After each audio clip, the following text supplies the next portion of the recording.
Épisode 153. Comment compétitionner au plus haut niveau, sainement et de façon durable avec Heidi Malo, CMPC. Bonjour tout le monde et bienvenue à Temps d'arrêt avec Coach Frank, présenté par Mador Hamel.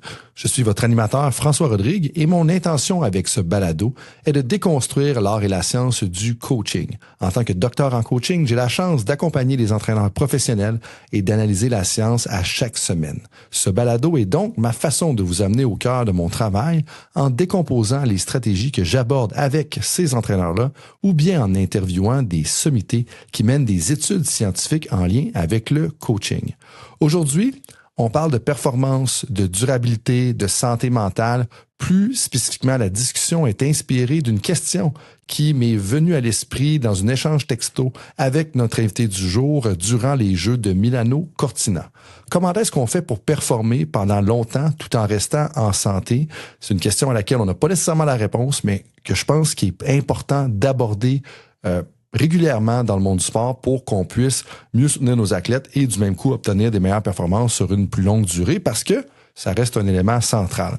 Et aujourd'hui, on en discute avec mon invité qui est Heidi Malo, consultante en performance mentale certifiée CMPC et aussi chef de la préparation mentale de l'Institut national du sport du Québec. Avec plus de 15 ans d'expérience, Heidi détient une maîtrise en sciences de l'activité physique. Elle accompagne des athlètes et para-athlètes depuis plus de 6 cycles olympiques, donc 6 x 4, 24.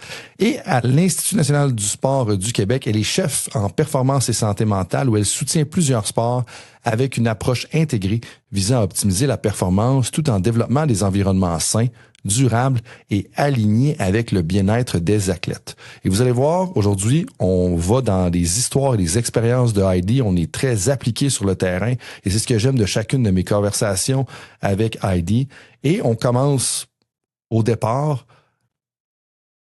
sur une discussion qui traite de la place du plaisir quand on veut performer et on enchaîne par la suite avec, selon moi, ce qui est le moment fort de notre balado, lorsque Heidi nous partage l'histoire d'une de ses athlètes qu'elle a accompagnée pendant environ 10 ans et qui a finalement réussi à se rendre aux Jeux olympiques. Je pense que c'est vraiment un moment fort qui capture l'approche intégrée qui est prônée justement par Heidi.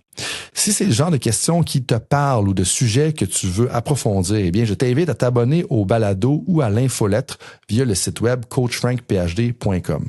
À tous les auditeurs fidèles, je vous invite aussi à me suivre sur les médias sociaux, @coachfrankphd, que ce soit via les médias sociaux ou l'infolettre. On partage des trucs et des ressources utiles au fur et à mesure qu'on les explore à travers les différentes conversations ou les différents projets dans lesquels je suis impliqué. Avant de débuter, je précise que ce podcast est indépendant de mon rôle de professeur en kinésiologie à l'Université du Québec en Outaouais. Je précise aussi que j'ai agi comme collaborateur avec Heidi dans le passé. Comme je prends les conflits d'intérêts très au sérieux, je vous invite à consulter la page concernant mes engagements professionnels sur mon site web, le coachfrankphd.com, pour en savoir plus. Sur ce, bon podcast. Qu'est-ce que tu aimerais qu'il ressorte de la conversation? Je pense que j'aimerais que le monde réfléchisse un petit peu à leur rôle autour des athlètes. Tu sais, s'il y a des parents qui écoutent le podcast, s'il y a des intervenants, tu sais, c'est quoi leur rôle, comment ils peuvent être des alliés dans le développement d'un jeune athlète, parce que oui, tu sais, je travaille autant à la haute performance que le développement, mais je dirais, mon bonbon, c'est le développement. Tu sais, on peut vraiment changer la trajectoire d'un jeune. Un peu, on peut changer un peu sa vie aussi là, en développant des outils. Mais je pense que c'est ça serait vraiment quitte avec un peu du food for thought. Tu sais, je veux pas arriver avec voici, tu sais, la science infuse puis les réponses directes. Mais je pense que c'est plus de faire réfléchir les gens, l'entourage des athlètes. C'est quoi leur rôle et comment ils peuvent mieux accompagner un jeune dans son développement long terme.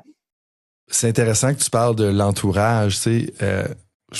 Moi, ça fait des années là, que je suis un parent, tu sais, puis je reviens tout le temps à l'idée de ça prend un village pour élever un enfant, it takes a village to raise a child, puis je pense qu'on le sait que ça prend ça pour un athlète. Je pense que n'importe qui est impliqué régulièrement dans un sport compétitif le comprend ou le voit, mais je suis pas sûr qu'on est bon à l'organiser, à l'architecturer pour jouer avec le mot architecture, évidemment, à l'orchestrer, si on veut prendre l'analogie plus de musique.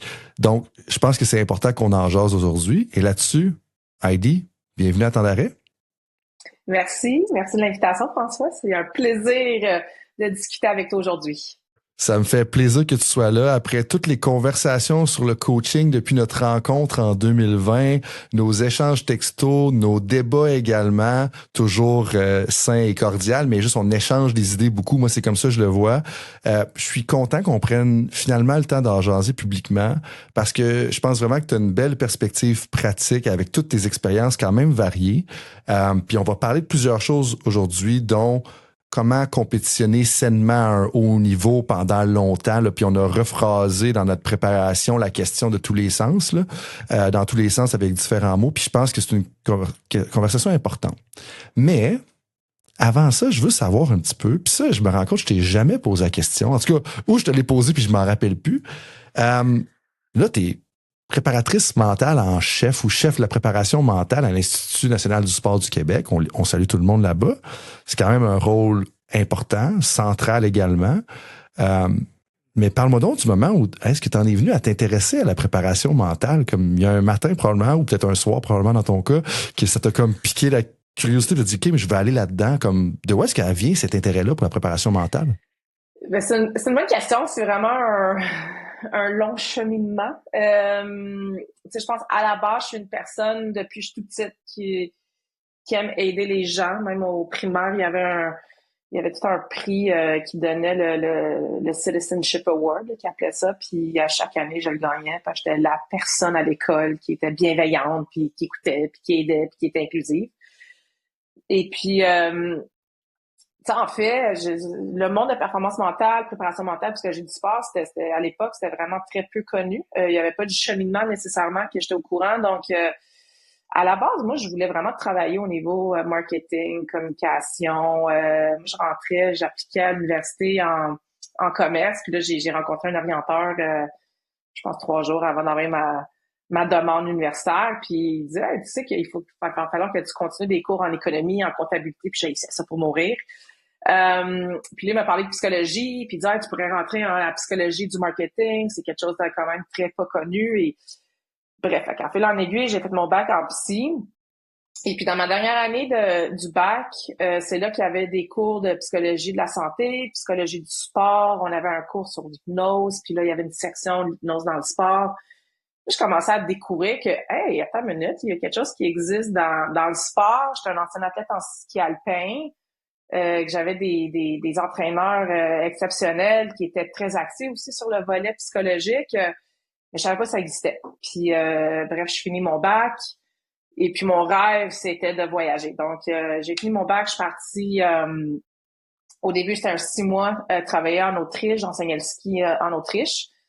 Puis là, ce 6 mois-là, en aiguille, m'a amené à aller en Nouvelle-Zélande. Puis là, j'ai vécu 6 ans back-à-back, là, des hivers. Et puis en Nouvelle-Zélande, j'avais créé un camp de ski pour femmes. Puis les partenaires des femmes, ils se fâchaient parce qu'ils sont comme, je comprends pas, t'amènes ma femme dans des pistes noires dans 24 heures, ça fait des années, j'essaie de la convaincre, elle me fait pas confiance, elle y va pas. Puis je riais, j'ai dit justement, elle me fait pas confiance, ils me font confiance. Donc c'est là que je commençais à découvrir, OK, il y a quelque chose vraiment psychologique dans le sport.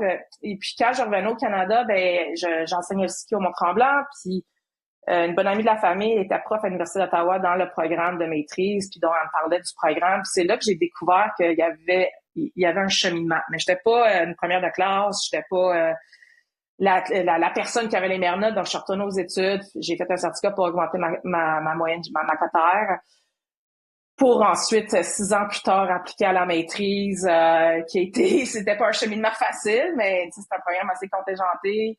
J'ai été acceptée, puis c'est là vraiment, fait que je pense que c'est mon expérience de vie qui m'a amenée naturellement vers ce domaine-là, puis je pense que ça faisait du sens avec ma personnalité d'aller dans ce monde-là.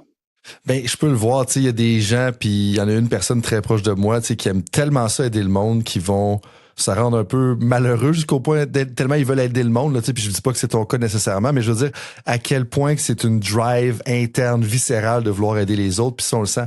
Mais vois-tu, tu sais, je disais qu'on avait eu plusieurs conversations, j'avais aucune idée que tu avais été en Autriche pendant quelques temps. La Nouvelle-Zélande, on en avait parlé un petit peu, mais j'ai peut-être deux questions par rapport à ça. Une qui est plus biographique, puis une qui est plus peut-être justement déjà coaching même. Comme c'était quoi tes rôles officiellement, comme quand tu étais en Nouvelle-Zélande? T'étais-tu encore athlète à l'époque? T'as-tu coaché? Parce que si je ne m'abuse, je pense que tu avais coaché là-bas. Puis dans un deuxième temps, je pense qu'il y a bien du monde qui aimerait ça savoir comment tu as réussi à créer cette confiance-là avec les femmes dans ton exemple que tu as mentionné pour les amener dans les pistes noires. Puis ici, je suis pas en train de te poser la question parce que je pense que tout le monde se pose la question sur comment amener leur conjointe ou leur conjoint dans une piste noire, mais comment est-ce qu'on peut amener une personne à réaliser un peu plus son potentiel, puis qu'elle est capable d'en faire plus qu'elle le pense, tu sais, parce que ça prend plusieurs choses. Fait que je te lance une question en deux temps. Si on peut commencer avec le côté plus peut-être biographique, qu'est-ce que tu faisais là, ça va nous mettre en contexte, puis ensuite aller avec, hey, comment est-ce qu'on peut franchir cette étape-là, puis ou aider le monde à franchir cette étape-là? Ben, c'est une bonne question. Tu sais, dans le fond, quand j'ai arrêté la course de ski, la transition entre athlète et la vie normale, je dirais, était pas facile. Puis ce que je m'étais rendu compte, c'était que j'étais tout le temps habituée à avoir des objectifs. J'étais très, très axée. J'étais tellement pas dans la performance. J'étais vraiment axée sur le processus. Puis j'aimais ça apprendre. Puis quand j'ai arrêté d'être athlète, du jour au lendemain, j'avais plus d'objectifs. Puis j'ai perdu la motivation par rapport au ski. Je savais plus trop quoi faire. Ça me tentait plus tant que ça. Ça l'a comme un peu alarmé mes parents. Puis là, c'est là ils m'ont parlé un peu des certifications en ski alpin au niveau de l'enseignement. Fait que c'était un objectif d'aller chercher ma certification internationale qui était un niveau 3. Donc, comme ça me permettait d'aller voyager. Fait que je m'étais dit, ben si je vais chercher, puis c'est grâce à mes parents, dans un sens, si j'allais chercher ma certification internationale, ça me permettait de voyager le monde, donc voyager et travailler. Donc, en Autriche, ça a été vraiment difficile, un pays qui était pas très accueillant. Même si j'avais un visa de travail, j'avais le droit de travailler dans le pays. L'école de ski voulait rien savoir d'engager. Puis le directeur de l'école de ski, il a dit clair et net aux Canadiens, il dit ça m'intéresse pas d'engager une femme canadienne. Fait que, puis ma chance, j'ai cogné à la porte à tous les jours ben, j'avais besoin d'une job. Ma chance, c'est qu'en France, il n'y avait pas de neige cet hiver-là. C'était en 2005, 2006. Donc, il y avait une grande clientèle francophone qui venait, puis donc, ils m'ont mis... ils n'ont pas voulu reconnaître mon permis de travail, dans un sens, mon permis de ma certification de ski. Mais ils m'ont dit, tu peux enseigner les enfants. Donc, là, j'enseignais des enfants de 3-5 ans. Puis ils m'ont dit, ben si tu réussis à les amener sur la piste à skier, ben tu peux explorer la montagne avec eux. Nous, on va rien dire. Mais après une semaine, je me fais appeler dans le bureau de mon directeur pour... Là, je m'étais dit, OK, qu'est-ce que j'ai fait? Puis là, il me pose la question. Il dit, là, je comprends pas. Il dit, t'avais 12 étudiants cette semaine, puis je viens de recevoir 12 lettres de recommandations, de compliments, sont toutes satisfaits. Il dit, j'aimerais ça que tu viennes former nos mentors sur la service en clientèle. J'ai fait, ouais, en Autriche, c'était pas vraiment, c'est pas comme le Canada, disons, tu sais. C'était pas du rapport. Fait que c'était, je pense, un peu naturel, tu sais, donc, là, en fait, en aiguille, pour la question, pour la partie en Nouvelle-Zélande, mon rôle en Nouvelle-Zélande encore, c'était avec la certification internationale, ben là, j'étais une des monitrices, disons, de plus de haute performance. Puis ils ont tout de suite vu ma capacité à la service en clientèle. Donc, ma première journée, mon patron, ben, le directeur de l'école de ski, voulait juste me montrer la montagne. Et puis, finalement, il m'a donné un client qui avait besoin d'aide. Puis, ça l'a viré en leçon privée pendant 2 semaines de temps, qui a viré j'étais tout le temps en leçon privée. Fait qu'il dit, OK, cette personne-là, elle a des compétences humaines pas juste de vente, mais de bâtir des relations. Donc, là, c'est là qu'il m'a proposé OK, ben, on a un programme qu'on veut développer. Donc, pendant des années, j'ai vraiment développé, j'avais un programme à moi qui durait 6 semaines, puis c'était vraiment les femmes dans le ski. Donc, je suis vraiment été plus dans le côté enseignement que dans le côté coaching. Puis ça a été je pense que ça a été un cadeau caché dans un sens, parce que j'étais sûre je voulais rentrer dans le monde de coaching, mais finalement j'ai vraiment aimé ça, enseigner la technique. Puis même quand j'enseignais au Québec, au Mont-Tremblant, mais souvent, on prenait des groupes et on séparait des groupes entre une coach et moi. Donc, moi, je m'occupais sur le volet technique. Fait qu'une semaine sur deux, les athlètes étaient avec moi en technique. Puis là, l'autre semaine après, ils étaient en entraînement, en parcours avec leur coach. Puis on avait vu vraiment un bon développement. Il y a plusieurs de ces athlètes-là qui ont monté à l'équipe nationale avec le temps. Donc, on s'était dit, bon, ben peut-être c'est un modèle qui était pas mauvais avec des jeunes de 8-9 ans. Puis d'avoir cette complémentarité-là entre les personnes, puis de le reconnaître aussi que, hey, toi, t'as une force, ça, mais ce que j'entends, puis qui semble être la trame, c'est que t'aimes juste ça, parler avec le monde, puis être plus dans une relation d'aide, tu sais, parce que le coaching, l'enseignement. Mais là, je te ramènerais à l'exemple, justement, que tu me parlais des femmes qui vont dans la piste noire, qui est l'exemple que tu as donné. Comment est-ce qu'on amène une personne, justement, à réaliser son potentiel, puis qu'elle est finalement capable de faire quelque chose qu'elle se rend pas capable? Tu sais, comment ou même là, avec le recul, qu'est-ce qu'on peut faire justement pour faciliter ça? Ben, je pense que c'est bâtir le lien de confiance. Puis ça tombe un peu aussi dans mon rôle en tant que préparateur mental. Ça, j'essaie d'amener les athlètes ou dans le cas de mes clientes en ski, de faire confiance à leurs capacités. Donc souvent, on a tendance, puis je vais généraliser, c'est autant les hommes que les femmes, mais souvent les femmes, on est très dur envers nous-mêmes. On va souvent voir nos lacunes ou nos erreurs ou nos faiblesses. Puis ben en ski, parce que je l'ai amené les femmes, c'était les comme on dit en anglais, les empower de OK, mais regarde, t'as une bonne séparation, t'as un super bon contrôle dans ton virage, t'as un bon transfert de poids. C'était peut-être pas parfait, mais je le savais, pour moi, mon règlement numéro 1, c'est la sécurité.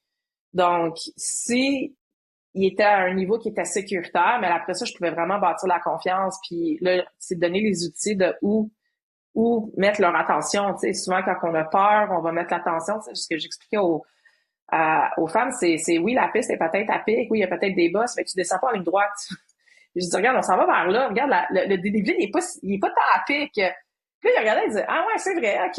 Là, il y allait un virage à la fois. Puis là, très lentement. Puis après ça, graduellement, on augmentait. Puis dans un sens, moi, j'essaie de les distraire pour qu'ils voient pas vraiment ce qu'ils faisaient. Puis là, à la fin, je leur faisais rendre compte de qu'est-ce qu'ils faisaient. Puis là, ben, c'est sur la motivation, la fierté, tout revenait. Mais je pense que aussi à cette époque-là, tu sais, les gens que j'enseignais, ils ressentaient l'authenticity. Ils ressentaient que j'étais authentique dans mon feedback. Donc, j'étais pas juste en train de leur lancer des fleurs, mais tu sais, j'étais vraiment dans un peu la co-création avec eux, c'est quoi leur force, comment ils se sentent, puis le volet empowering aidait énormément, je pense, à gagner cette confiance-là. J'aimerais prendre une petite pause pour reconnaître notre partenaire titre, Mador Hamel. C'est un cabinet d'assurance avec permis d'investissement chez Investia Services Financiers.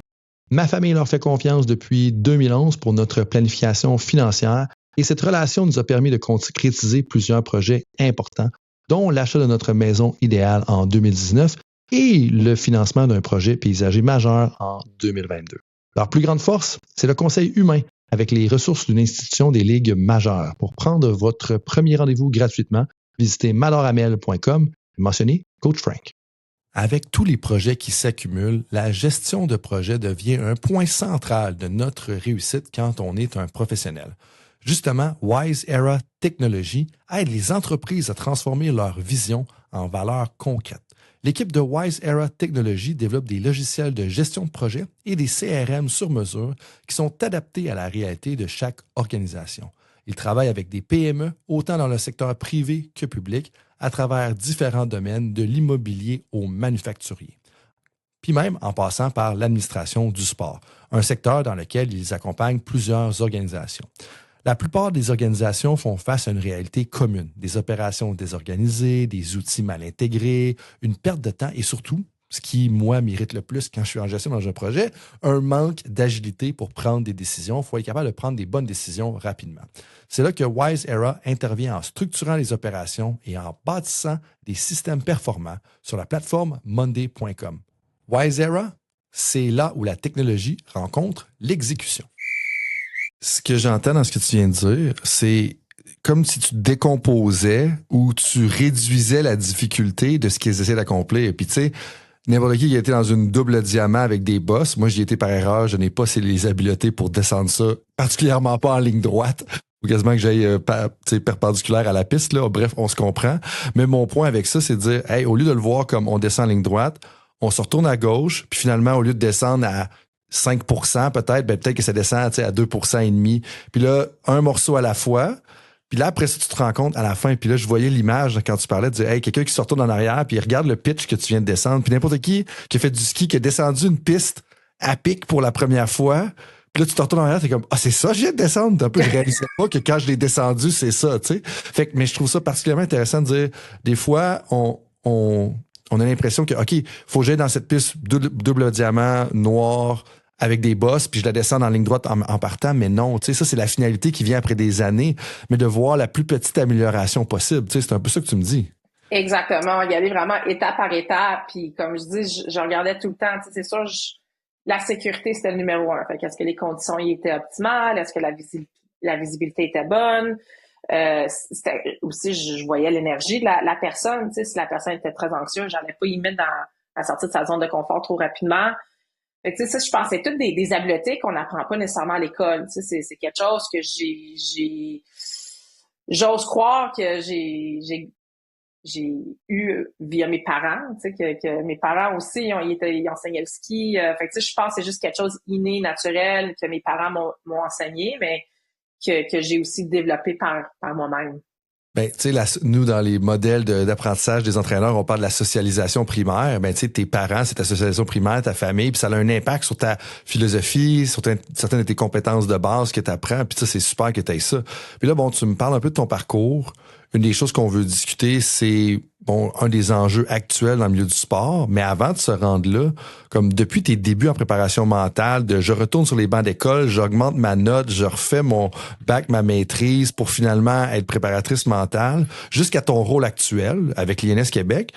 Comment est-ce que ta compréhension de la performance mentale, préparation mentale a évolué à travers les années? Parce que je me dis, Heidi qui était ses pentes en Nouvelle-Zélande versus Heidi aujourd'hui, qui est peut-être ses pentes encore, mais aussi dans les bureaux de l'INS.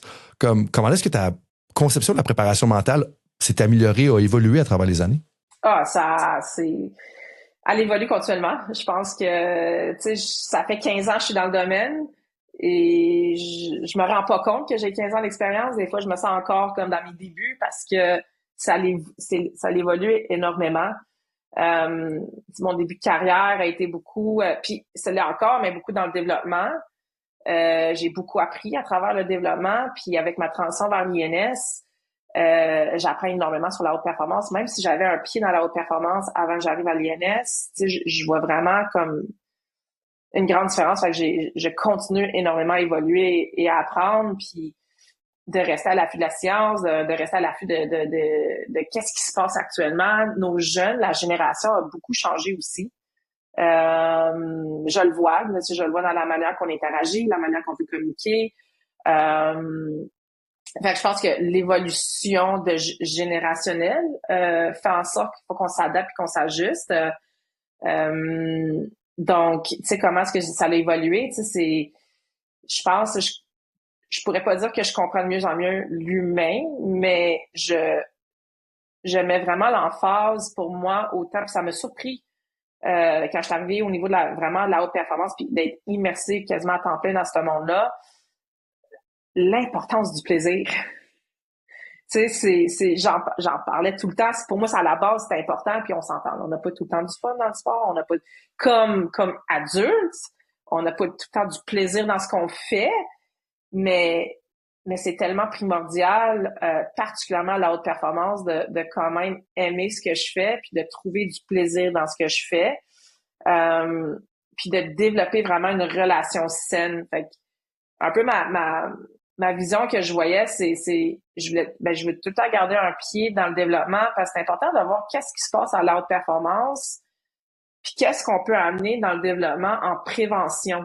Puis je pense que si un jeune athlète peut développer les bons outils, les bons habiletés, ça peut juste être bénéfique au niveau de son progrès puis son cheminement puis rendu à la haute performance. Ce que j'aimerais, c'est qu'on aille de moins en moins de gros enjeux de santé mentale. qu'on a une relation, comme je dis, une relation saine avec l'objectif, une relation saine avec notre sport, mais ça veut pas dire qu'on peut pas penser on pense jamais à gagner, là, on s'entend là, on est là pour gagner, mais comment est-ce que je peux gagner d'une manière saine, d'une manière sécuritaire, une manière qui est, je dirais, tu sais, qui est plus harmonieuse que obsessive. Bon, ben ça, il y a plusieurs points intéressants à ce que tu dis, puis tu fais un peu ma job à ma place. Mais avant d'aller là, tu as parlé du plaisir. On va avoir du plaisir, je pense que c'est important, ça nous drive. Mais aussi, tu sais, il y a un auteur, puis là, je réfère un auteur à travers ce que j'ai entendu de Cal Newport, là, qui est un écrivain moderne sur la productivité au travail et tout ça, qui est un professeur universitaire aux États-Unis. Puis je le mentionne parce que c'est important de rendre à César ce qui revient à César, mais une des choses qu'il mentionne, c'est qu'il y a des plaisirs de type 2. Puis plaisir de type 2, c'est plaisir de type 1, c'est comme je le fais, c'est le fun. Mais tu sais, des fois, de faire un entraînement ou de descendre cette longue piste-là, double diamant à noir, sur le coup, là, tu tripes pas, là. Comme t'as pas nécessairement du plaisir. Mais après, tu as du plaisir, puis t'as une sensation de plaisir sur l'expérience que tu viens de vivre. Puis des fois, je pense qu'on oublie ça, que le plaisir, c'est pas juste la mentalité hédoniste que, hey, je trippe en ce moment, puis j'ai le gros sourire. Non, des fois, ça va être difficile. Ça va demander de la concentration. Comme quand tu peux jouer à une vidéo, faire une espèce de... répondre à un énigme, mettons quand tu vas faire un escape room avec un jeu d'évasion avec des gens. Des fois, sur le coup, t'es pas le gros sourire au visage, t'es en train de résoudre quelque chose, puis cette fascination-là que fait, après ça, t'en retires beaucoup de plaisir quand même. Puis ça, je pense qu'il faut pas l'oublier. Puis je vois beaucoup ça dans le sport. Il y a plein d'entraînements que j'ai eu dans ma carrière d'athlète back in the days où est-ce que, c'était tough.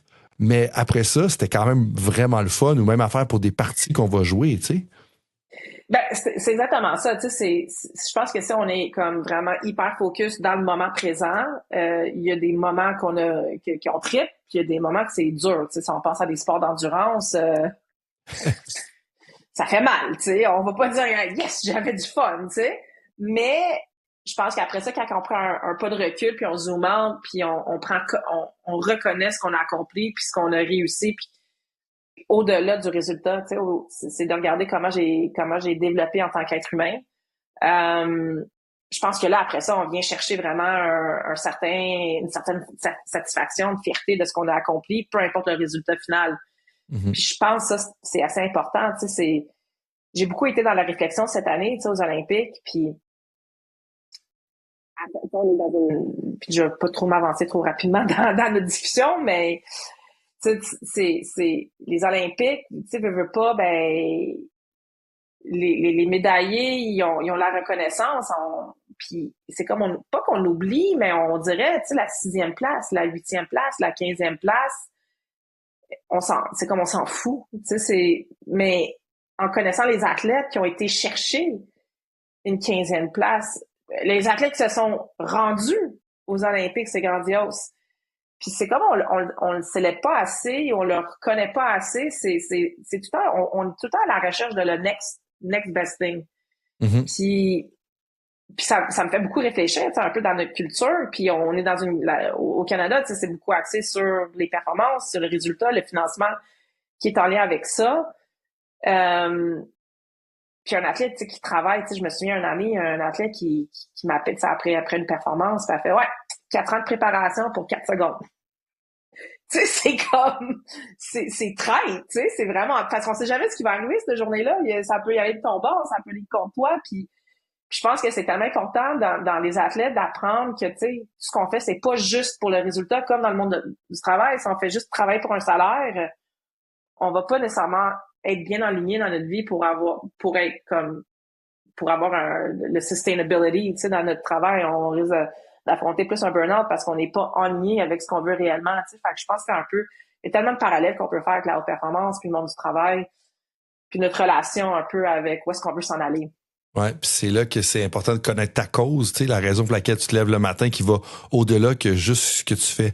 Puis la raison pour laquelle on se parle aujourd'hui, puis tu sais, tu m'amènes là naturellement, puis c'est super. Puis je veux qu'on parle maintenant de la question qui a amené justement à moi qui t'envoie un texto puis dit let's go, on en parle. C'est, tu sais, on parlait un peu justement dans les Jeux Olympiques, pendant les Jeux Olympiques de, tu sais, c'est quoi, puis qu'est-ce que ça prend pour compétitionner sainement à un haut niveau, tu sais, parce que je pensais à cette question-là autant au niveau des athlètes, parce que clairement que faire ce qu'ils font pendant plusieurs années, je veux dire, c'est impressionnant, autant au niveau, tu sais, plus olympique que professionnel. Mais tu as tout le monde aussi autour, tu sais, le monde autour où est-ce que, hey, l'entraîneur qui doit suivre son équipe pendant 100 matchs dans une année, puis être à son top, gérer la pression de partout, le propriétaire qui l'appelle à 3 heures pour lui dire, hey, viens me jaser parce que, puis là, le coach qui dit, ça se peut que je me fasse congédier dans 1 heure, tu sais, puis des choses comme ça. Mais mon point avec ça, c'est de dire, comme, c'est quand même particulier de devoir performer sous pression pendant une aussi longue période de temps. Puis, je sais que toi puis moi, on réfléchit à cette question-là, puis c'est un peu ce que tu m'as dit, tu sais, de dire, hey, c'est quoi de compétitionner sainement à haut niveau? Mais la première fois que je veux savoir, puis qui pique ma curiosité de ton bord, tu sais, c'est comme, pourquoi est-ce que tu trouves que c'est important qu'on parle de ça, puis qu'on s'y attarde davantage? Tu sais, cette question-là de compétitionner sainement, longtemps, de façon durable, mais aussi à un haut niveau, tu sais. Mm-hmm. Mais tu sais, à la base, le sport, tu sais, c'est sain. On est dans un pays très réactif. Mais à la base, le sport, c'est de la prévention. Donc, c'est de la prévention d'enjeux de santé. En même temps, on dit souvent le sport en ce moment, il est malade. Mais pourquoi qu'il est malade? Il faut qu'on se pose ces questions-là. Qu'est-ce qui fait en sorte qu'on le rend malade? Puis je pense que l'environnement qu'on peut se trouver, où est-ce qu'il y a beaucoup d'acteurs autour des athlètes. Ils ont beaucoup de pression. On a beaucoup de pression financière, naturellement. Mais de pression de tous bords côtés. Donc, des fois, on oublie, je pense, le pourquoi. Pourquoi qu'on veut faire. Pourquoi qu'on fait ça. Puis, à la base, je pense qu'il faut penser que ça donne une certaine qualité de vie à quelqu'un, un jeune qui commence à jouer, je sais pas, qui commence à jouer au hockey. Ben, il peut jouer après ça s'il n'est pas écœuré de jouer dans une ligue de garage. Il peut devenir coach, il peut devenir arbitre, mais on est dans un environnement en ce moment que je trouve que ça devient tellement intense que les jeunes, ils décrochent. Ils sont peut-être démotivés dans un certain sens parce qu'il y a tellement de pression. Mais est-ce qu'on peut créer un environnement de performance tout en gardant un peu cette bienveillance-là? Puis, tu sais, avec les athlètes, je parle souvent avec les athlètes de l'importance d'avoir, puisque j'ai en anglais, là, du serious fun. Fait que de prendre son sport sérieusement, mais de pas trop se prendre sérieusement, qu'un échec ou un succès égale pas qui est la personne. Donc, encore une fois, avoir une belle relation avec son sport. Mais après ça aussi, je pense que les acteurs autour il faut garder ça en considération. Tu sais, le sport, à la base, c'est un jeu, c'est du plaisir. Tu sais, si on pense à nos jeunes en développement, tu sais, c'est des saines habitudes de vie qu'on veut développer. Mais j'ai l'impression qu'on s'en va dans une direction, qu'on est un peu perdu. Je pense qu'on a beaucoup de discussions. On le sait qu'on doit changer les choses. Il y a beaucoup d'acteurs qui en parlent. Mais c'est quoi qu'on doit changer? Dans quelle direction qu'on veut s'en aller? Puis sur quoi qu'on doit mettre plus d'emphase. Puis, tu sais, je pense au niveau des life skills, des habiletés de vie, c'est un élément essentiel à développer chez nos jeunes athlètes. Puis après ça, chez nos athlètes plus de haute performance, nos athlètes professionnels, je pense, c'est de s'assurer que la relation avec le pourquoi qu'on fait ce qu'on fait reste quand même sain. Puis je pense sur le long terme, ça évite de tomber justement dans un potentiel burn-out, potentiel dépression, si admettons que nos objectifs sont pas atteints, ben on développe une meilleure résilience, je pense, si on a une relation saine avec la direction qu'on veut s'en aller. Mm-hmm. Puis ce que j'entends aussi, puis le commentaire que tu as fait par rapport au système, moi, il me parle beaucoup parce que des fois, j'ai l'impression qu'on essaie de tout faire, puis on n'est pas capable d'assumer nos choix puis d'en faire, tu sais. Puis l'exemple simple pour moi, c'est la cohabitation de la structure civile puis de la structure scolaire dans plein de sports qui amène plein d'enjeux. Puis sans aller trop en profondeur là-dedans pour aujourd'hui, tu sais, ça, c'est un exemple frappant qui amène plein de complexités puis de problèmes à l'échelle du système, tu sais. Mais ça, il faut choisir une vision, se camper puis décider on est capable de vivre avec. Ceci étant dit, tu as dit quand même 2 éléments importants. Je vais commencer par l'expression que tu as utilisée, qui revient au plaisir de type 2, selon moi, c'est tu as dit serious fun.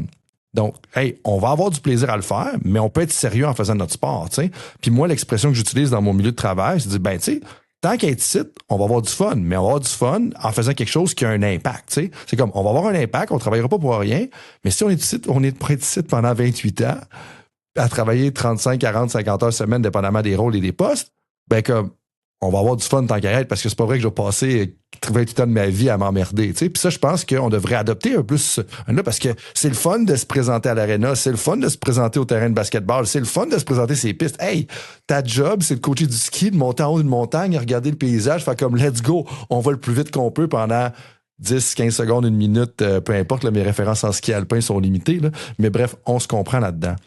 L'autre point que tu as amené, puis je vais le formuler dans mes propres mots, mais je pense que c'est important de le retirer de ce que tu as dit. La structure doit amener les athlètes à rester dans l'environnement de performance. On veut des athlètes performants à haut niveau et de façon durable. Si on en brûle une gang au départ, ben on n'accomplit pas cet objectif-là. Mais là, tu sais, le serious fun, là, comme quelqu'un qui dit demain, moi, je veux faire ça dans mon environnement sportif, comment on fait ça? C'est une bonne question. Ben, tu sais, je pense que c'est dans la culture du sport, c'est dans l'environnement qu'on veut créer autour de l'athlète. C'est d'amener les athlètes à avoir du plaisir à faire face à un défi. Puis je pense, tu sais, encore, je mentionnais, on a un peu de culture de performance. Hein. Les jeunes, ils ont besoin des bonnes notes pour entrer dans telle école. Tu sais, ils se battent pour des notes, pour des collèges, pour des programmes universitaires, collégiales, peu importe. Là, maintenant, il y a, tu sais, au secondaire, il y a plein de programmes, le programme international, les sports d'études, les programmes des arts. Puis je pense que quand même, c'est intéressant d'offrir une panoplie de choses aux jeunes dans leur développement parce qu'il n'y a pas juste comme un chemin vers l'excellence, selon moi.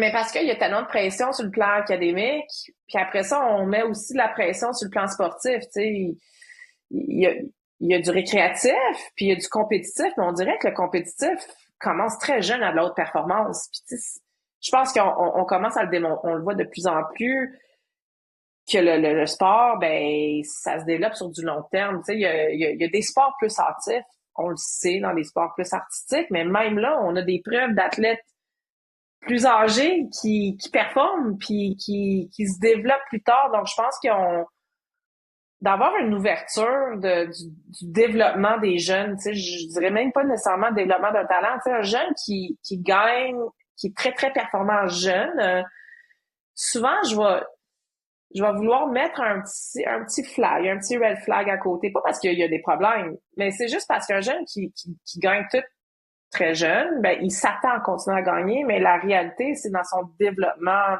d'athlète, il y a des enjeux, des fois dans leur développement physique, tu sais, admettons, ils ont 12 ans, puis ils sont quasiment 6 pieds, ben déjà, il y a un avantage physique sur les autres. Donc, est-ce qu'ils développent les compétences techniques? Est-ce qu'ils développent les compétences tactiques? Est-ce qu'ils développent les compétences mentales, physiques, en même temps de leur croissance physique? Donc, plus qu'un jeune va gagner jeune, pour moi, ça peut les amener à développer plus une mentalité fixe. Tu sais, je suis bon, je suis pas bon. Tu sais, je suis bon à ça, je suis pas bon à ça. Puis, la seconde que l'athlète va faire face à un enjeu, ça se peut qu'il commence à se remettre en question. Tu sais, je vais te donner un exemple typique en ski. Si j'entends un athlète à 13-14 ans dire « moi, je suis bon en slalom, je suis pas bon en JS », puis je me dis comme, ben, on est à l'âge de développement. Peut-être que cette année, ta force est en slalom, mais ça veut pas dire que l'année prochaine, tu seras pas bon en JS.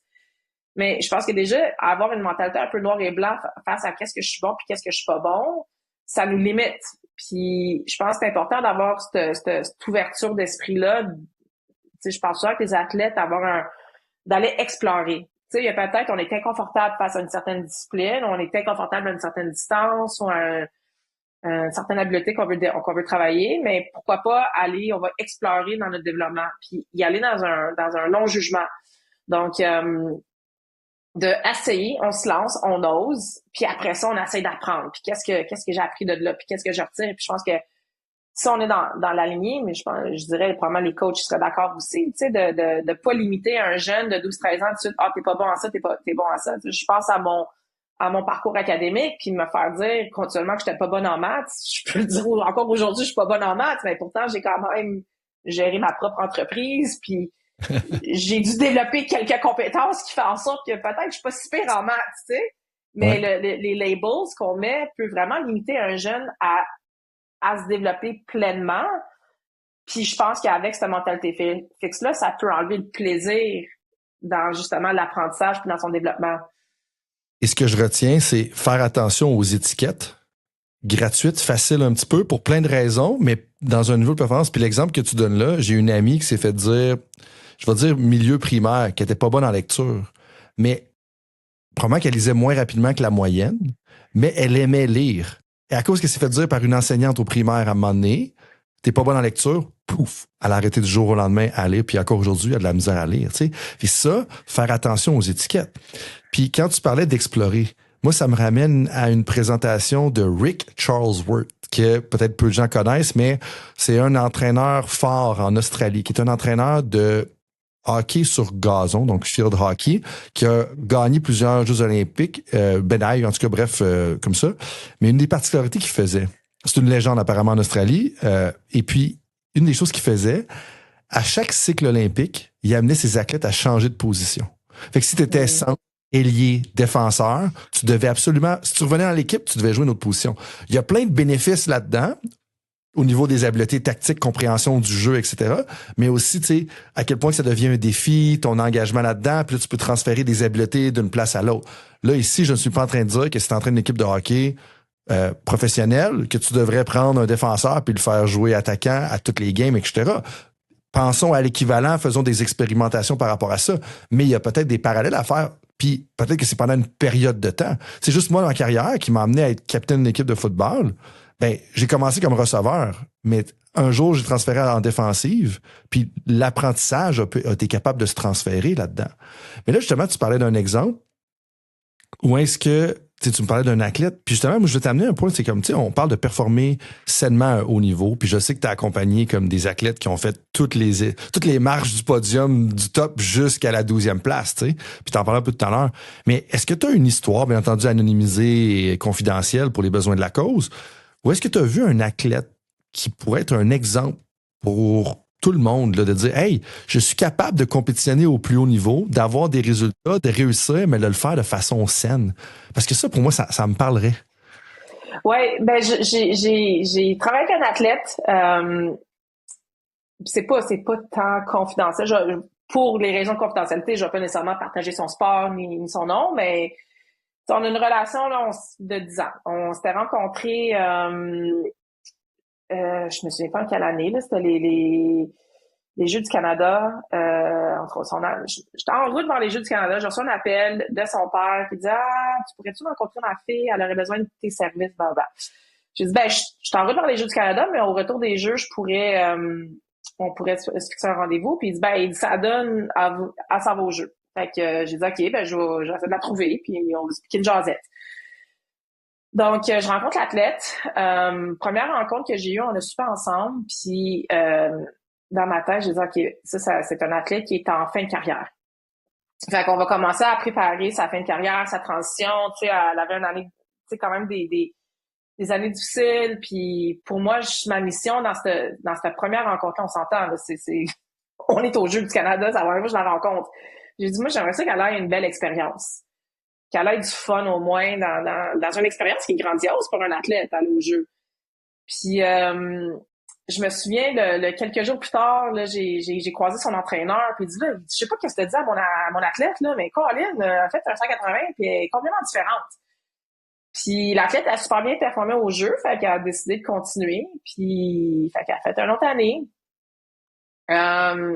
L'année suivante, tu sais, une super bonne saison. Elle avait gagné, il me semble, elle avait gagné le championnat canadien. Fait que là, elle voulait continuer. Fait que, tu sais, on entame dans l'année 2, même au point où elle a eu une entrevue avec l'équipe nationale, puis je me souviens, elle me posait la question, elle dit, j'ai eu une entrevue, je pense que j'ai fait une erreur. Je dis, qu'est-ce qui est arrivé? Elle dit, ils m'ont demandé c'était quoi mes objectifs, puis je leur ai dit, j'en avais pas. Puis j'ai dit, tu sais, à ce moment-là, je m'étais dit, mais des fois, c'est correct aussi de pas tout le temps avoir un objectif. Tu sais, particulièrement quand on est quelque part dans notre saison, on sait pas trop où est-ce qu'on s'en va, tu sais, un côté nous qui voulait lâcher, là, finalement, les résultats sont là, fait qu'est-ce qu'on peut juste explorer sans nécessairement mettre un objectif de je veux me rendre sur l'équipe nationale, je veux aller en Coupe du Monde. Fait, bref, on a continué à travailler ensemble, finalement, elle monte sur l'équipe nationale, on a eu des hauts et des bas, tu sais, puis là, il y a 4 ans, elle s'était dit, OK, elle dit, ben, j'aimerais ça, on va essayer pour l'Italie, tu sais. OK, parfait, tu sais. Fait que je savais que c'était un peu dans cette direction-là qu'elle voulait aller. Puis après ça, l'année passée, au championnat du monde, elle a fait un super bon résultat. Fait que là, j'ai fait comme, OK, non, mais là, pas qu'on n'avait pas de chance au jeu, mais tu sais, c'était quand même une pente. Puis il y a tellement de facteurs qu'on peut pas contrôler nécessairement dans les sélections, même si on connaît les critères, on le sait jamais. Puis particulièrement dans son sport, on savait pas combien d'athlètes elle allait prendre. Fait que tu sais, est-ce qu'ils en prennent une, est-ce qu'ils en prennent deux, est-ce qu'ils en prennent quatre, on le savait pas. Puis avec ses entraîneurs, on s'était dit, regarde, tout ce qu'on fait, c'est pour s'assurer que you don't fall short de ton objectif. Un athlète là qui est vraiment travaillante, tellement travaillante. Et puis, il y avait eu à un moment donné qu'on a eu des petits bobs, 2 ans, où est-ce il y avait de la fatigue qui embarquait, tu sais, tout le temps de la pression. Justement parce que les entraîneurs, ils mettaient dans des situations de pression, pas pour mal faire, mais justement pour qu'elle apprenne un peu à développer cette performance sur demande-là. Donc, c'est là que j'ai vu que je trouvais que les choses allaient un petit peu comme sur le plan santé mentale, ça allait un peu moins bien. Donc, j'ai été très proactive de rentrer une psychologue clinicienne dans l'équation juste pour travailler en prévention. Ça n'a pas pris tant de rencontres, mais elle a retrouvé un équilibre. Tu sais, j'utilise souvent un continuum de couleurs. Puis, tu sais, je voyais quelqu'un dans une zone orange, puis je m'étais dit, j'aimerais ça la ramener dans une zone verte le plus vite possible parce qu'il fait qu'elle performe dans 2 semaines, tu sais. Puis la performance allait déterminer le reste de sa saison, puis elle a réussi. Donc, elle a développé tellement d'habiletés, de compétences, de résilience, d'éthique de travail, de courage, je dirais. Puis on avance en fil en aiguille. Puis là, cette année, année olympique, une année quand même bizarre pour ce sport-là, où est-ce qu'il y a eu beaucoup de cancellations, beaucoup de changements à l'horaire. C'est comme chaque cancellation, c'est une sélection de moins. C'est une opportunité de moins pour se qualifier. Puis en connaissant aussi son pattern, admettons, d'athlète, c'est que c'est un athlète qui commence sa saison un peu lente. Tu sais, c'est comme un slow start. Puis depuis que je la connais, on a remarqué ce pattern-là, tu sais, comme début de saison, c'est un peu plus lent. Puis là, après ça, rendu à tel mois, là, elle monte. Puis théoriquement, dans le temps dans les mois vers les Olympiques, c'est là qu'elle est à son pic un peu. Ben là, finalement, elle s'est qualifiée. Fait que c'est la première athlète que quand elle m'a appelé pour me dire qu'elle s'était qualifiée, là, j'étais émotive parce que c'était un 10 ans de comme tabarouette quand on s'est rencontrés. Moi, je pensais que tu lâchais. Puis on a eu des hauts et des bas, t'as tout le temps persévéré. Puis regarde où est-ce que t'es rendu aujourd'hui. Puis quand elle était rendue au jeu, on se parlait quand même régulièrement, mais elle était bien.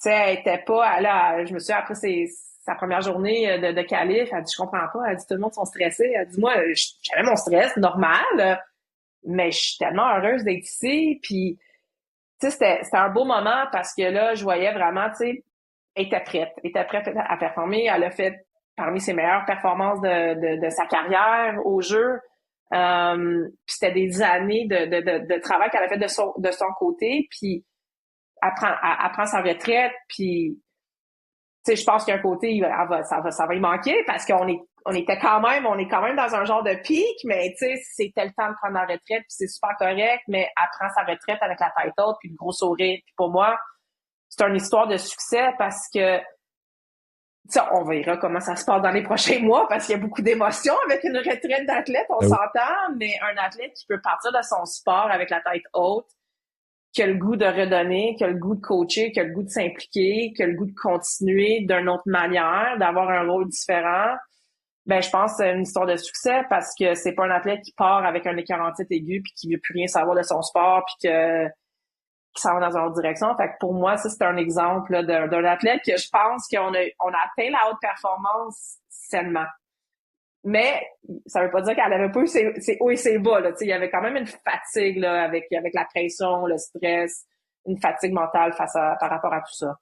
Ben, c'est magnifique cette histoire-là, particulièrement quand tu réalises qu'il était sur le point dans ta conception au départ de dire hey, c'est la fin de ma carrière, puis comme je veux qu'elle profite des Jeux du Canada, puis que là on se ramasse plus tard, puis qu'elle a vie du succès.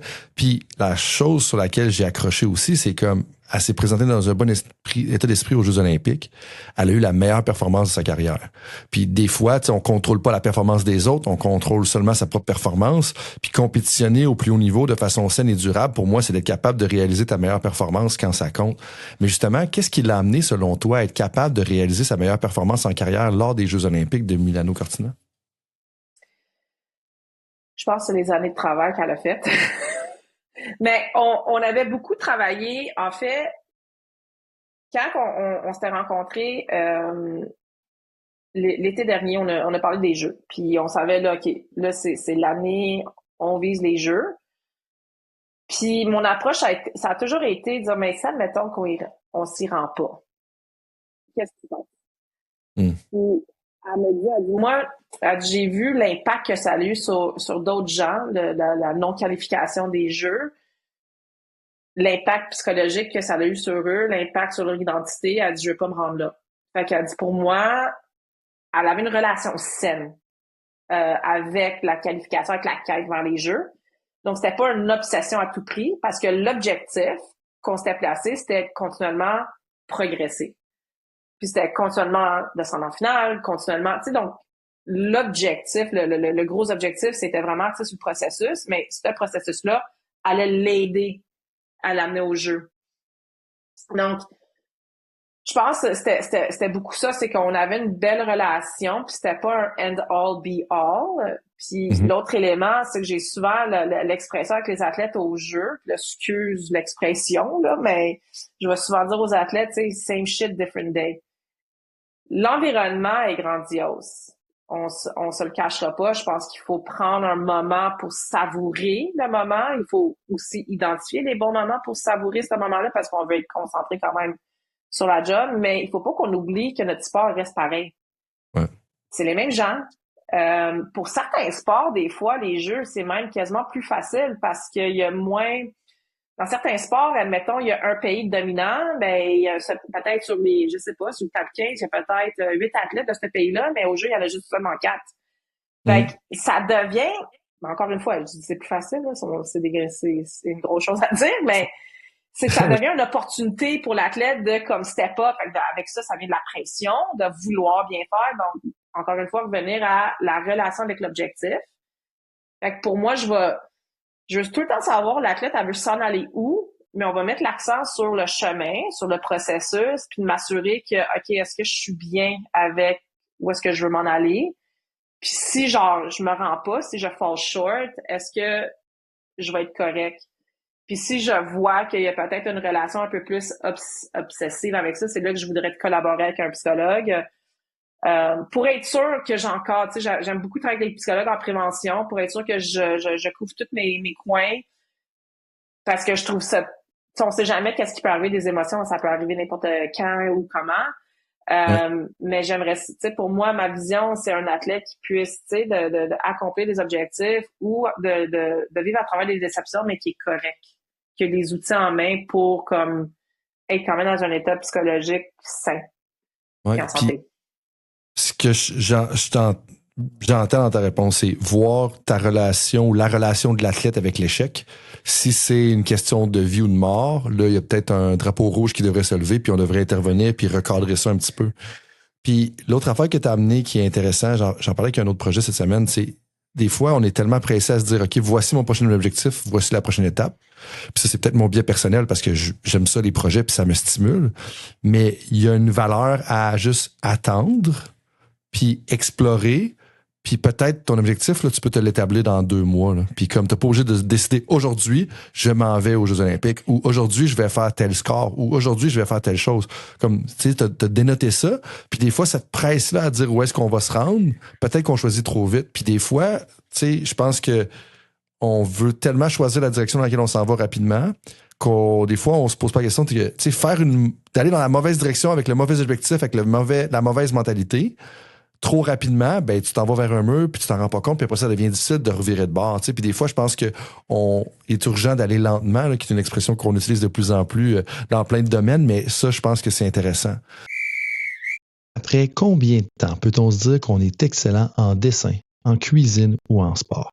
Comme vous le savez très bien, ça prend au moins 10 ans à se former et à se perfectionner pour devenir un expert ou une experte. C'est pourquoi je fais affaire avec Mador Hamel quand il est question de décisions financières.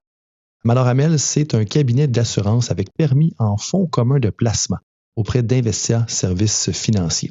Leur équipe a accompagné des centaines de personnes et gère 170 millions de dollars en investissement pour des particuliers et des organisations depuis 2001. Par exemple, ils travaillent avec des dirigeants d'entreprise, des médecins et diverses organisations de partout au Canada grâce à leur licence de pratique dans plusieurs provinces. Mais à mon avis, c'est pas juste leur expérience pour vrai qui les rend excellents, c'est aussi le fait qu'ils agissent comme des coachs financiers. Depuis 2011, j'ai vu cette expertise-là à l'œuvre pour ma propre famille, honnêtement. Grâce à leur approche, on a pu acheter notre maison idéale en 2019, réaliser un projet d'aménagement majeur en 2022, tout en préparant solidement notre fonds de retraite. Mais au-delà des résultats, leur plus grande valeur, là, je le disais, c'est comme être un coach, c'est le conseil et l'accompagnement dans la prise de décision. Comme un coach, il t'empêche de commettre des erreurs quand tu dois gérer tes émotions dans le feu de l'action, que ce soit quand ta vie change ou qu'il y a des fluctuations sur les marchés. Personnellement, ce que j'apprécie particulièrement, c'est qu'ils investissent vraiment pour les personnes avec qui ils travaillent. Leur slogan, c'est d'être des conseillers de vraie vie et je peux vous dire que c'est le cas. Ils ne prennent pas juste des clients pour prendre des clients, ils te prennent quand tu es rendu là dans ta vie et qu'ils peuvent vraiment t'aider en faisant des analyses honnêtes de tes décisions financières. Alors que tu vas acheter une maison, payer les études de tes enfants, structurer ton fonds de retraite comme travailleur indépendant ou travailleur à contrat, ou investir pour ton organisation, je t'invite à prendre ton premier rendez-vous gratuitement via le madorhamel.com et mentionner Coach Frank.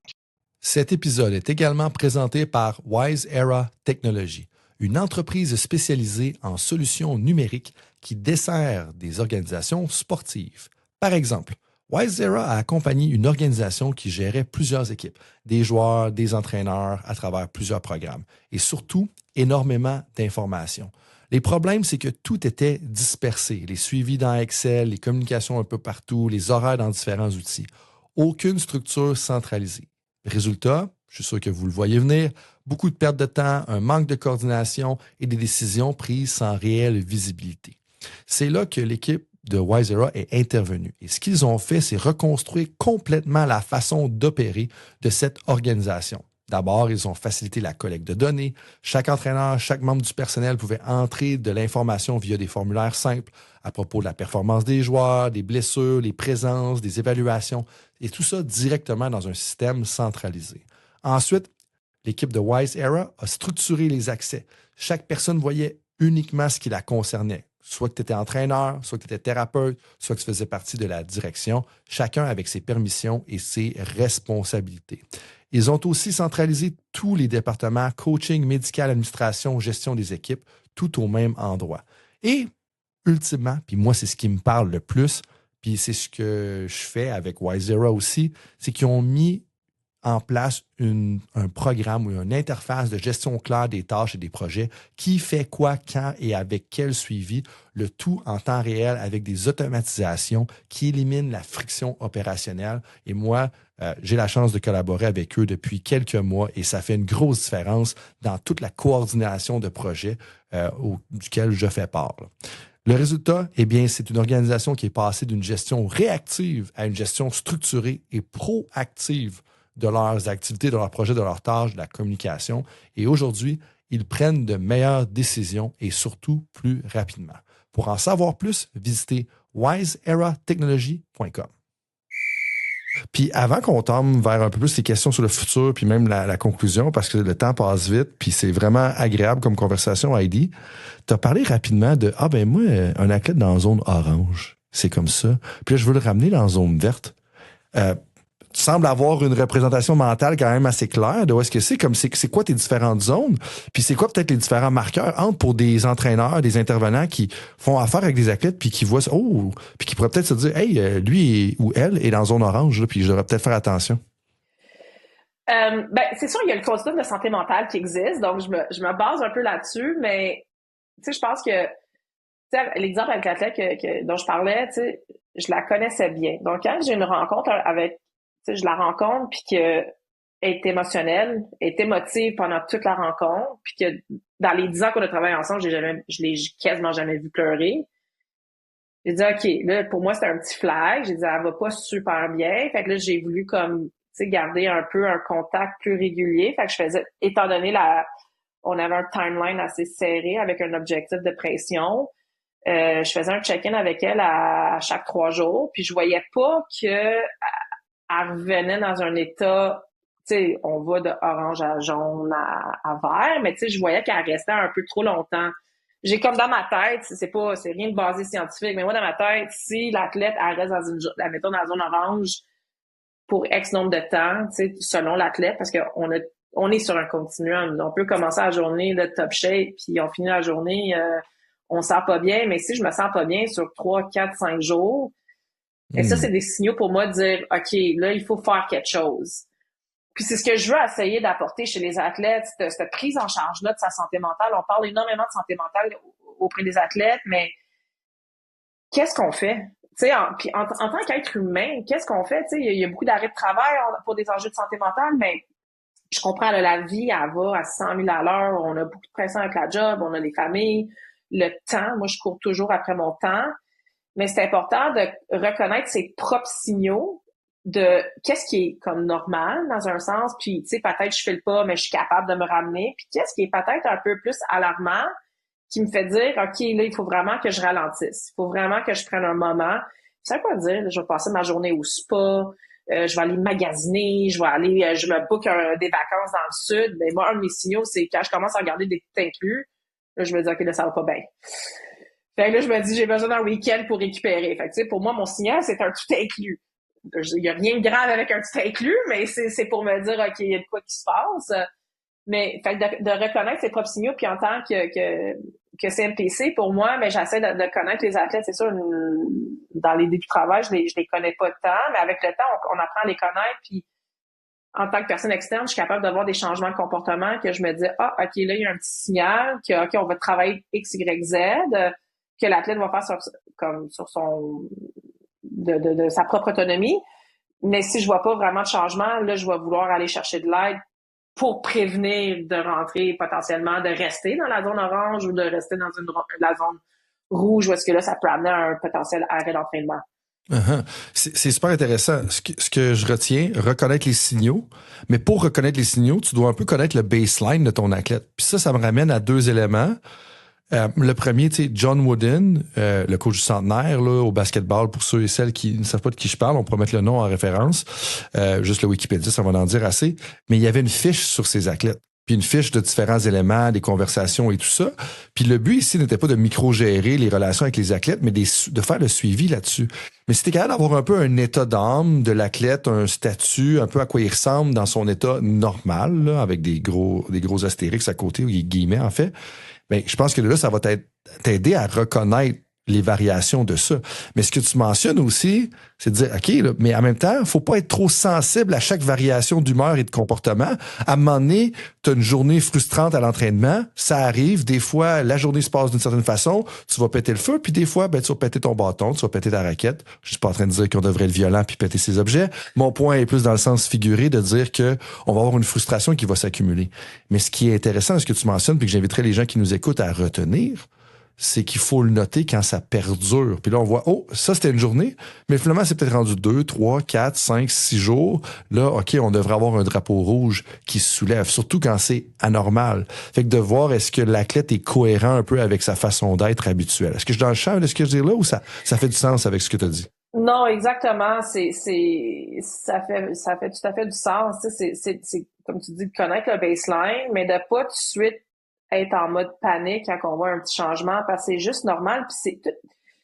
Il y a des fois, il y a les facteurs puis les situations, ça fait que, hey, ça fait du sens. Tu sais, comme Colin, tu sais, admettons, je sais pas, t'as géré une conversation difficile avec un étudiant à l'école. Après ça, t'as été pogné dans le trafic. T'es en retard pour ramasser ta fille à la garderie ce soir-là. Ta femme était fâchée parce que là, elle avait un rendez-vous puis elle pouvait pas partir. Tu sais, comme tous ces facteurs-là vont faire en sorte que, ouf, ma journée était lourde. Un athlète qui eu une sous-performance. Après ça, ben peut-être qu'il y a un commanditaire qui l'a lâché, il y a eu une mauvaise note à l'école, tu sais, il y a des facteurs en sorte qui vont s'accumuler que c'est juste normal que je peux me sentir là que ça fait le pas. Ça veut pas dire, par contre, que ça va être permanent. Tu sais, tout est temporaire dans un sens, mais je pense que c'est important de développer des habiletés. Un athlète pour reconnaître ses propres signaux, développer son propre plan pour, OK, quand je remarque tel signal, qu'est-ce que je peux faire pour m'aider? Puis aussi, mais d'enlever le stigma de, tu sais, je pense que à qui que je peux parler, c'est qui mon équipe de soutien. Puis quand je parle d'une équipe de soutien, tu sais, je peux le faire avec mes parents, j'ai-tu des amis, j'ai-tu un partenaire, sinon c'est-tu mon coach, si je veux pas parler avec mon coach, j'ai-tu quelqu'un dans mon entourage. Puis on fait la liste, puis après ça, ben OK, si tout ce monde-là dans mon équipe, ils m'ont pas plus aidé, ben là, OK, peut-être, là, je vais aller chercher de l'aide. Mhm. Puis il y a rien de grave avec ça, tu sais, on a fait les étapes pour se prendre en charge, puis des fois on a besoin d'aide supplémentaire pour revenir dans un état d'aide optimal. Ben oui, puis le concept que tu amènes là pour moi, c'est le concept d'équipage que je parle maintenant depuis quelques semaines à cause de la mission Artemis, tu sais, qui a fait le tour de la Lune. Puis, tu sais, en bout de ligne, ce que tu as mentionné là, c'est une des astronautes, elle mentionne ton crew. Elle dit, tu sais, je me suis rendu compte c'était quoi la valeur d'une crew. Puis là, c'est la traduction, c'est équipage. Puis ta crew, quand t'es à 400 000 kilomètres de la Terre, d'autre bord de la Lune, sans communication, ça a une connotation un peu plus extrême que dans le cas où est-ce qu'on parle. Mais de le savoir, c'est quoi ton crew, c'est quoi ton équipage, avec qui tu sais, des liens plus serrés que même le monde qui font partie de ton équipe, parce que dans ton équipe de ski alpin, t'as peut-être 2-3 coachs, préparatrices mentales, psychologues en parallèle, 2-3 autres personnes, des athlètes. T'as pas la même intimité, proximité avec tout le monde, mais ce que tu dis là, c'est que c'est important d'avoir ton équipage là-dedans. Mm-hmm. Peut-être 2 questions avant qu'on se laisse, parce que on est rendu encore plus loin que je pensais, mais c'est vraiment intéressant, Heidi. Rapidement, peut-être, si tu devais donner un conseil à un seul conseil à un entraîneur-chef qui veut mieux soutenir la santé mentale de ses athlètes tout en optimisant la performance, puis même si ce coach-là, il sait qu'il n'est pas un spécialiste, là, ce serait quoi le conseil ou peut-être un exemple que tu aurais de ce que tu as vécu, de dire, hey, fais ça, là, puis comme ça va vraiment aider à mieux soutenir la santé mentale de tes athlètes, puis ultimement leur performance? Oh, la question qui tue. Ben, je pense que c'est un environnement qu'on veut créer, tu sais, un environnement, on parle beaucoup de safe space, hein, un environnement sécuritaire, mais un environnement où est-ce que l'athlète se sent soutenu, que l'athlète sent la bienveillance. Le rôle de l'entraîneur, c'est pas de guérir, c'est pas de, tu sais, des fois on a tendance, on a créé un plan d'action d'urgence santé mentale pour les organisations sportives au Québec. Puis des fois, quand on fait face à un enjeu avec un athlète qui a un enjeu de santé mentale ou qui a un défi ou qui a un trouble, on veut essayer de sauver. Tu sais, we care a lot. Tu sais, l'entourage autour d'un athlète, we care a lot. Mais je pense que c'est d'être bienveillant, tu sais, d'être alerte de son environnement, d'être alerte du baseline de ses athlètes, tu sais. Puis en tant que coach, on a nos propres vies, on a nos propres enjeux qui peuvent venir nous influencer à l'entraînement aussi. Fait que j'aurais le goût de dire de prendre soin de vous en premier. T'sais, on donne souvent l'exemple là, de mettre ton masque d'oxygène là, dans l'avion avant d'aider quelqu'un d'autre. Mais en tant qu'entraîneur, on parle beaucoup de prendre soin des athlètes, mais c'est qui prend soin des entraîneurs? Parce que les entraîneurs, ils vivent beaucoup de pression aussi autour des parents, des directeurs, des officiels, tu sais. Ils ont énormément de pression. Donc, en tant qu'entraîneur, c'est quoi des saines habitudes de vie qui se développent, qui créent dans leur routine quotidienne, qui va les aider à être plus réceptifs à l'entraînement, je pense, auprès de leurs jeunes. Et puis après ça, c'est de créer une culture d'entraînement où est-ce que l'athlète se sent bien soutenu. Puis dans ce sens-là, tu sais, je parlais justement avec un athlète cette semaine parce qu'on va rencontrer son nouveau coach cette semaine. Puis, tu sais, ce qu'on a découvert ensemble, c'est que quand cet athlète-là se sent que son coach believes in her, là, ses performances augmentent. Mais la seconde qu'elle ressent que son coach ne croit pas à elle, elle va le sentir. Même si c'est juste sa perception, puis c'est pas la réalité. Souvent, c'est ça. Mais c'est ça, je dirais, de créer cet environnement-là où est-ce que l'athlète se sent soutenu, se sent écouté dans les besoins, dans les bons moments, mais aussi de prendre soin de soi-même pour que l'entraîneur puisse être dans sa forme optimale pour être présent pour son équipe. Si je résume, tu sais, prendre soin de toi pour mieux soutenir tes athlètes. Puis ça fait un lien avec un article qu'on avait procrastiné dessus à lire. Je sais pas si tu te rappelles, il y a peut-être 6 ans maintenant, où est-ce qu'on voulait lire un article qui parlait du développement professionnel des conseillers en performance mentale, des conseillers au développement des entraîneurs. Puis il disait qu'ultimement, la meilleure forme de développement professionnel pour un conseiller au développement des entraîneurs et une personne en conseil de performance mentale, c'est de prendre soin de toi-même puis de te développer toi-même, puis ça fait que c'est ton meilleur développement professionnel. Tu sais, c'est un peu ça. Puis parlant de ça, comme de développement personnel, comme tu sais, t'as une carrière qui t'a amené dans plusieurs pays dans le monde, à travailler avec plusieurs athlètes de différents niveaux et tout ça. Mais toi, là, comme si tu pouvais retourner en arrière puis te donner un conseil à toi-même quand t'avais 22 ans, ça serait quoi? Mon conseil, écoute, mes 20 ans, j'ai aucun regret. Je dirais, j'ai fait ce que j'avais à faire. Tantôt, on parlait d'objectifs, de ralentir. Quand je suis rentrée à la maîtrise, ils nous ont demandé la première semaine, je me souviens à ce jour, notre première semaine d'école. Moi, je débarquais de l'avion, je suis revenue de Nouvelle-Zélande plutôt que prévu parce que j'étais rentrée dans le programme. Puis ils nous ont demandé c'était quoi vos objectifs. Puis moi, j'ai fait comme, j'en ai pas. Puis tout le monde en classe, ils ont fait comme, ben non, mais c'est impossible. J'ai dit, mais attends une minute, là, genre, ça fait 6 ans que je voyage le monde comme ça a été un rêve que bucket list, checkmark. Après ça, mon objectif, c'était de rentrer dans le programme de maîtrise. Je sais, genre ça, c'est un autre rêve que j'ai d'accomplir. Je peux-tu prendre un moment pour savourer le moment, tu sais? Puis ma prof, à l'époque, elle a dit ça, c'est digne, comme les athlètes sont pareils. C'est important de prendre un moment de savourer. Fait que mes 20 ans, je dirais ça va bien. 30 ans, par contre, si je retourne dans mon début de carrière, apprendre à... Et puis je travaille encore là-dessus. Apprendre à dire non. Parce que j'aime tellement ce que je fais. On en prend. Puis des fois, on s'oublie là-dedans. Fait que, tu sais, avec la conversation de prendre soin de soi-même, j'ai trouvé mes stratégies, j'ai trouvé mes habitudes, mais je sais qu'il y a une période dans l'année que moi, je suis mis de côté parce que c'est une période intense. Puis c'est dans ces périodes-là que peut-être faut que j'apprenne à mieux doser. Parce que si je veux être optimal pour les athlètes, ben il faut que j'apprenne à ralentir dans un autre sens. Ou qu'on bâtisse un tout inclus pas loin de chez vous. C'est ce que j'en retiens. Trêve de plaisanterie, ça fait déjà un bon bout qu'on se parle. Merci Heidi. Si les gens ils veulent te rejoindre, te contacter à l'INS, comment est-ce qu'ils peuvent le faire? Puis, as-tu un mot de la fin peut-être à partager avec l'auditoire? Mon courriel, c'est hmalo@insquebec.org. Puis le mot de la fin, moi je dirais prenez soin de vous. C'est un très bon mot de la fin, puis je pense que c'est important parce qu'en tant que spécialiste et intervenant dans le milieu du sport, on passe notre temps à prendre soin des autres, puis on ne prend pas le temps de prendre soin de soi-même.